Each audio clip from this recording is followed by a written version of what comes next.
নবী করিম সাল্লাল্লাহু আলাইহি ওয়াসাল্লাম বলেছেন, লাইলাতুল কদর আমি পেয়েছি, বৃষ্টি হচ্ছিল। তার মানে ওই রাতে বৃষ্টি হতে পারে। লাইলাতুল কদর আলামত, রাতের বেলা বৃষ্টি হতে পারে। বৃষ্টি হয়েছে, তিনি নামাজ পড়েছেন, কপালের মধ্যে কাদা লেগেছিল। তিনি বের হয়েছেন, সাহাবীদেরকে বলবেন কোন রাতটা লাইলাতুল কদর।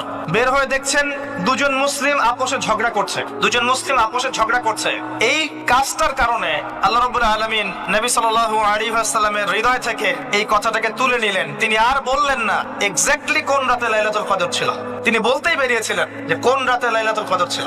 আমাদের ইখতিলাফের কারণে আমরা সেই নির্দিষ্ট রাতটাকে হারিয়ে ফেলেছি। তবে এর মধ্যেই খায়র আছে। আরবিতে একটা প্রবাদ আছে, কুল্লু শার ইউজাদু ফিহিল খায়র। প্রত্যেকটা অকল্যাণের পিছনেই কোনো না কোনো কল্যাণ আছে। নির্দিষ্ট করে বলে দিলে আমরা বাকি রাতগুলো জাগতাম না। নবী সাল্লাল্লাহু আলাইহি ওয়াসাল্লাম এখন বললেন যে আমাকে ভুলিয়ে দেওয়া হয়েছে কোন রাত, তোমাদের ঝগড়ার কারণে। অতএব তোমরা শেষ দশকের বিজোড় রাতগুলোকে তালাশ করো।